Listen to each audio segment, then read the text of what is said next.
7 session. I would like to kickstart with Vanessa Shipp. So can everyone please welcome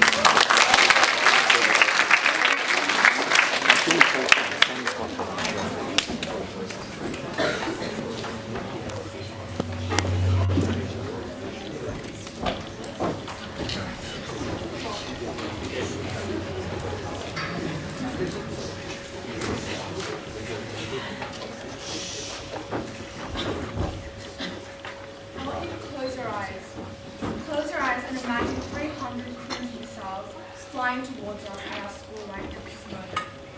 It is 10 o'clock at night on March 3rd, 2003, and President George W. Bush has just presented a speech in which he stated these words. At this hour, American coalition forces are in the early stages of military operation to disarm Iraq, to free its people, and to defend the world from grave danger.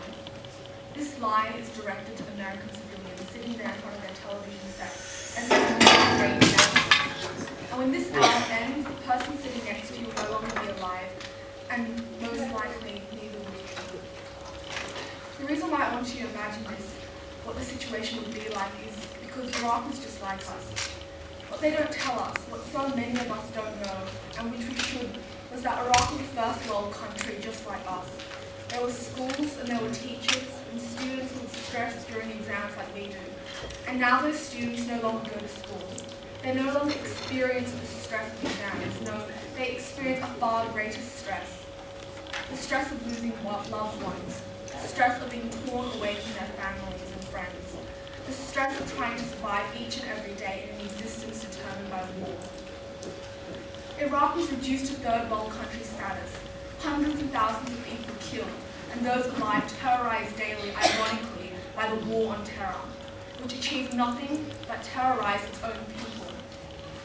We've all read about the war in the newspapers or heard about it on television, but how many of you knew earlier that day in the city of Baghdad, students were at school having lessons? How many of you knew that in April 2007, America began to build a 5-kilometer-long, 3.6-meter-high sectarian wall to separate conflicting sects of Sunnis and Shiites? The wall was never completed, so these oppressive walls of injustice are made to be broken down by the hunger for freedom, just like the Berlin Wall was destroyed. As Oscar Wilde once said, history does not repeat itself, it rhymes. Recently in our own parliament, President Obama stated that history is on the side of the free.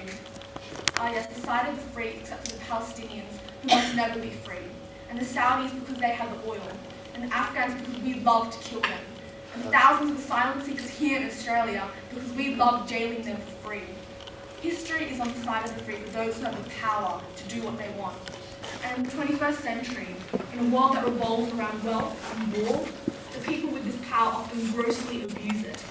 However, most of us are so oblivious, so ignorant to the controversial forms of power abuse that occur around the world. One such example of power abuse is water privatization by powerful companies such as Suez and Veolia Environment.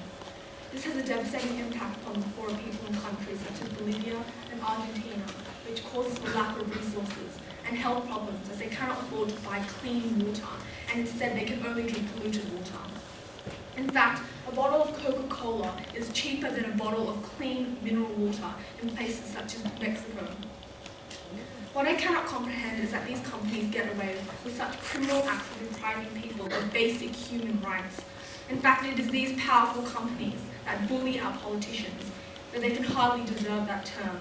Our politicians pass laws in their favour and block those that are detrimental to their purpose. That is the case when you look at the different economies of first world countries. Australia consists of a resources economy. We profit from selling minerals to China and other countries. America, on the other hand, is based on a war economy. This essentially means that America profits through war. Without war, weapons producers will not be able to sell off their bombs and missiles to other countries.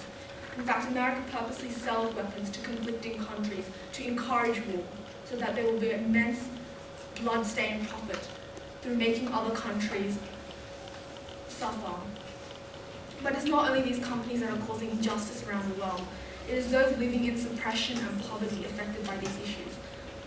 In fact, the largest group of people impacted is us, you and me.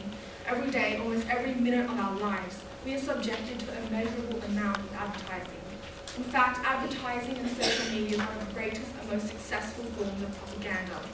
It may not seem like it, but advertising is a form of propaganda. The amount of American television and music and culture that we are subjected to is so great that Australia is in fact the most advertised country in the world per capita. Why is it that the MX newspaper is handed out to people on the trains for free? Where is the profit? The profit lies in changing the way we perceive others. We subconsciously absorb harmful thoughts of materialism, body image obsession, and social media, and most of us don't know that we are changing for the worse. You have opened your eyes since I last told you to close them at the beginning of the speech, but what I'm asking you to do is to truly open them. Realize that there is a wall in front of you. That is the first step. And then, if you choose, try to make a hole in that wall, and open your eyes up to the injustices around the world.